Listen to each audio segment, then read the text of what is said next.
is Antonio here? Ready so please, your grace. I am sorry for thee. Thou art come to answer a stony adversary, an inhuman wretch, incapable of pity, void and empty from any dram of mercy. I have heard your grace hath taken great pains to qualify his rigorous course. But since he stands obdurate, and that no lawful means can carry me out of his envy's reach, I do oppose my patience to his fury, and am armed to suffer with a quietness of spirit the very tyranny and rage of his. Go one, and call the Jew into the court. He is ready at the door. He comes, my lord. Make room and let him stand before our face. Shylock. The world thinks, and I think so too, that thou but leadest this fashion of thy malice to the last hour of act. And then 'tis thought thou wilt show thy mercy and remorse, more strange than is thy strange apparent cruelty. And where thou now exactst a penalty, which is a pound of this poor merchant's flesh, thou wilt not only loose the forfeiture, but touched with humane gentleness and love, forgive a moiety of the principal, glancing an eye of pity on his losses that have of late so huddled on his back. We all expect a gentle answer, Jew. I have possessed your grace of what I purpose, and by our holy Sabbath have I sworn to have the due and penalty of my bond. If you deny it, let the danger light on your charter and your city's freedom. You'll ask me why I rather choose to have a weight of carrion flesh than to receive 3,000 ducats. I'll not answer that, but say it is my humor. Is it answered? What if my house be troubled with a rat, and I be pleased to give 10,000 ducats to have it baned? What, are you answered yet? Some men there are, love not a gaping pig. Some that are mad when they behold a cat, and others when the bagpipe sings in the nose cannot contain their urine, for affection, master of passion, sways it to the mood of what it likes or loathes. Now for your answer. As there is no firm reason to be rendered, why he cannot abide a gaping pig, why he a harmless necessary cat, why he a woolen bagpipe, but of force must yield to such inevitable shame as to offend himself, being offended. So can I give no reason, nor I will not, more than a lodged hate and a certain loathing I bear Antonio, that I follow thus a losing suit against him. Are you answered? This is no answer, thou unfeeling man, to excuse the current of thy cruelty. I am not bound to please thee with my answers. Do all men kill the things they do not love? Hates any man the thing he would not kill? Every offense is not a hate at first. What, wouldst thou have a serpent sting thee twice? I pray you, think you question with the Jew. You may as well go stand upon the beach and bid the main flood bait his usual height. You may as well use question with the wolf, why he hath made the ewe bleat for the lamb. You may as well do anything most hard than seek to soften that than which what's harder is vengeful heart. Therefore I do beseech you, make no more offers, use no farther means, but with all brief and plain conveniency, let me have judgment and the Jew his will. For thy 3,000 ducats, here is 6. If every ducat in 6,000 ducats were in 6 parts, and every part a ducat, I would not draw them, I would have my bond. How shalt thou hope for mercy rendering none? What judgment shall I dread, doing no wrong?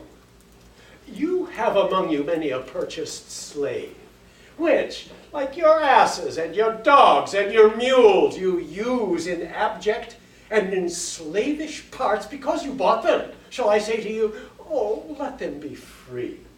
Marry them to your heirs. Why sweat they under burdens? Let their beds be made as soft as yours, and let their palates be seasoned with such viands. You will answer me, the slaves are ours. So do I answer you. the pound of flesh that I demand of him is dearly bought. 'Tis mine, and I will have it. If you deny me, fie upon your law. There's no force in the decrees of Venice. I stay here for judgment. Enter, shall I have it? Upon my power, I may dismiss this court. Unless Bellario, a learned doctor whom I have sent for to determine this, come here today. My lord, here stays without a messenger with letters from the doctor, new come from Padua. Bring us the letters, call the messenger. Good cheer, Antonio. What, man? Courage yet! The Jew shall have my flesh, blood, bones, and all, ere that shall lose for me one drop of blood. I am a tainted wether of the flock meetest for death. The weakest kind of fruit drops earliest to the ground, and so let me. You cannot better be employed, Bassanio, than to live still and write mine epitaph. Come you from Bellario, from Padua? From both, my lord. Bellario greets your grace. Why dost thou whet thy knife so earnestly? To cut the forfeiture from that bankrupt there. Not on thy soul, but on thy soul, harsh Jew. Thou makest thy knife keen, but no metal can. No, not the hangman's axe bear half the keenness of thy sharp envy. Can no prayers pierce thee? No, none that thou hast wit enough to make. Oh, be thou damned, inexorable dog! And for thy life let justice be accused. Thou almost makest me waver in my faith to hold opinion with Pythagoras, that souls of animals infuse themselves into the trunks of men. For thy cursed spirit governed a wolf, who infused itself in thee, for thy desires are wolfish, bloody, starved, and ravenous. Till thou canst rail the seal from off my bond, thou but offend'st thy lungs to speak so loud. Repair thy wit, good youth, or it will fall to cureless ruin. I stay here for law. This letter from Bellario doth commend a young and learned doctor to our court. Where is he? He attendeth here hard by to know your answer, whether you'll admit him. With all my heart. Go, give him courteous conduct to this place. In the meantime, the court shall hear Bellario's letter.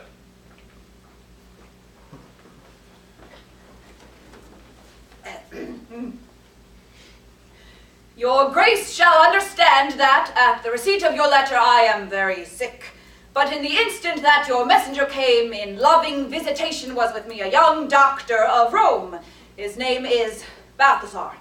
I acquainted him with the cause in controversy between the Jew and Antonio the merchant. We turned o'er many books together. He is furnished with my opinion, which, bettered with his own learning, the greatness whereof I cannot enough commend, comes with him at my importunity to fill up your grace's request in my stead. I beseech you let his lack of years be no impediment to let him lack a reverend estimation, for I never knew so young a body with so old a head. You hear the learned Bellario what he writes. And here, I take it, is the doctor come. Give me your hand. Come you from old Bellario? I did, my lord. You're welcome. Take your place. Are you acquainted with the difference that holds this present question in the court? I am informed thoroughly of the cause. Which is the merchant here and which the Jew? Antonio and old Shylock both stand forth. Is your name Shylock? Shylock is my name. Of a strange nature is the suit you follow, yet in such rule that the Venetian law cannot impugn you as you do proceed. You stand within his danger, do you not? Aye, so he says. Do you confess the bond? I do. Then must the Jew be merciful. On what compulsion must I? Tell me that. The quality of mercy is not strained. It droppeth as the gentle rain from heaven upon the place beneath. It is twice blessed. It blesseth him that gives and him that takes. 'Tis mightiest in the mightiest. It becomes the throned monarch better than his crown. His scepter shows the force of temporal power, the attribute to awe and majesty, wherein doth sit the dread and fear of kings, but mercy is above this sceptred sway. It is enthroned in the hearts of kings. It is an attribute to God himself. And earthly power doth then show likest gods when mercy seasons justice. Therefore, Jew, though justice be thy plea, consider this, that in the course of justice, none of us should see salvation. We do pray for mercy, and that same prayer doth teach us all to render the deeds of mercy. I have spoke thus much to mitigate the justice of thy plea, which, if thou follow, this strict court of Venice must needs give sentence against the merchant there. My deeds upon my head. I crave the law, the penalty and forfeit of my bond. Is he not able to discharge the money? Yes, here I tendered for him in the court. Yea, thrice the sum. If this will not suffice, I will be bound to pay 10 times o'er on forfeit of my hands, my head, my heart. If this will not suffice, it must appear that malice bears down truth. I beseech you, rest once the law to your authority. To do a great right, do a little wrong, and curb this cruel devil of his will. It must not be. There is no power in Venice can alter a decree established. 'Twill be recorded as a precedent, and many an error by the same example will rush into the state. It cannot be. A Daniel come to judgment, yea, a Daniel! Oh, wise young judge, how I do honor thee! I pray you, let me look upon the bond. Here it is, most reverend doctor. Here it is. Shylock, there's thrice thy money offered thee. An oath. An oath, I have an oath in heaven. Shall I lay perjury upon thy soul? No, not for Venice. Why, this bond is forfeit, and lawfully by this the Jew may claim a pound of flesh to be by him cut off nearest the merchant's heart. Be merciful. Take thrice thy money. Bid me tear the bond. When it is paid, according to the tenor, it doth appear you are a worthy judge. You know the law. Your exposition hath been most sound. I charge you by the law, whereof you are a well-deserving pillar. Proceed to judgment. By my soul, I swear, there is no power in the tongue of man to alter me. I stay here on my bond. Most heartily I do beseech the court to give the judgment. Why then, thus it is. You must prepare your bosom for his knife. Most noble judge, most excellent young man. For the intent and purpose of the law hath full relation to the penalty which here appeareth due upon the bond. 'Tis very true, O wise and upright judge. How much more elder art thou than thy looks? Therefore lay bare your bosom. Aye, his breast. So says the bond. Doth it not, noble judge? Nearest his heart. Those are the very words. It is so. Are there balance here to weigh the flesh? I have them ready. Have by some surgeon, Shylock, on your charge to stop his wounds, lest he do bleed to death. Is it so nominated in the bond? It is not so expressed, but what of that? 'Twere good you do so much for charity. I cannot find it. 'Tis not in the bond.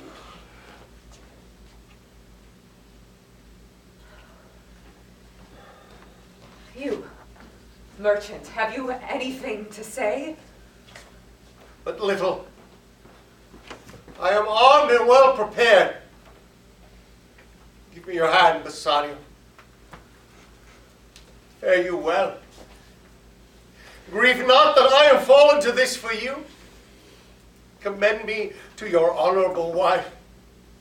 Tell her the process of Antonio's end.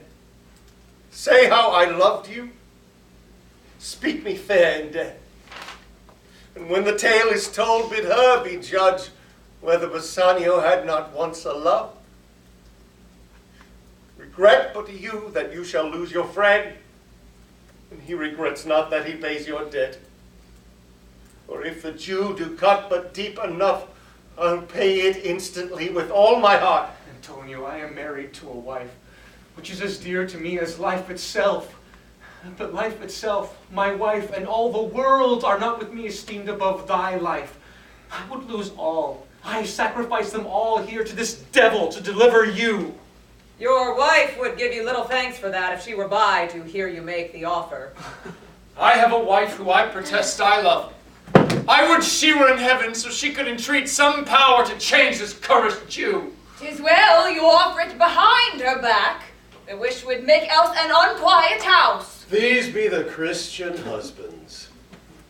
I have a daughter, would any of the stock of Barabbas had been her husband, rather than a Christian. We trifle time, I pray you, pursue sentence. A pound of that same merchant's flesh is thine, the court awards it, and the law doth give it. Most rightful judge. And you must cut this flesh from off his breast. The law allows it, and the court awards it. Most learned judge, a sentence. Come, prepare. Tarry a little. There is something else. This bond doth give thee here no jot of blood. The words expressly are a pound of flesh. Take then thy bond. Take thou thy pound of flesh, but in the cutting it, if thou dost shed one drop of Christian blood, thy lands and goods are by the laws of Venice confiscate unto the state of Venice. Oh, upright judge! Mark you, a learned judge! Is that the law? Thyself shalt see the act. For as thou urgest justice, be assured thou shalt have justice more than thou desirest. Oh, learned judge! Mark you, a learned judge! I take this offer then.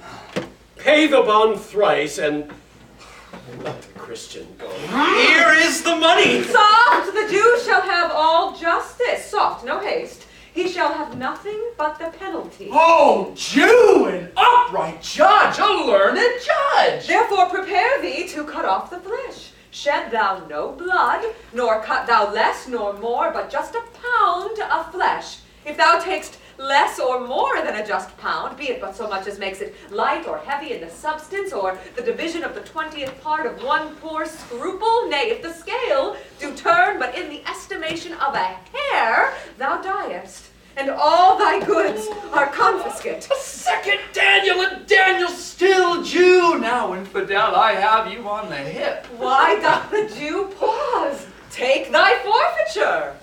Give me my principal and let me go. I have it ready for thee. Here it is. He hath refused it in the open court. He shall have merely justice and his bond. Ah, Daniel still, say I, a second Daniel. I thank thee, Jew, for teaching me that word. Shall I not have barely my principal? Thou shalt have nothing but thy forfeiture, to be so taken at thy peril, Jew. Why then the devil give him good of it! I'll stay no longer questioned. Tarry, Jew! The law hath yet another hold on you. It is enacted in the laws of Venice, if it be proved against an alien, that by direct or indirect attempts he seek the life of any citizen, the party against the which he doth contrive shall seize 1/2 his goods. The other half comes to the privy coffer of the state, and the offender's life lies in the mercy of the Duke only, against all other voice. In which predicament I say thou standst. For it appears by manifest proceeding that indirectly and directly too thou hast contrived against the very life of the defendant, and thou hast incurred the danger formerly by me rehearsed. Down, therefore, and beg mercy.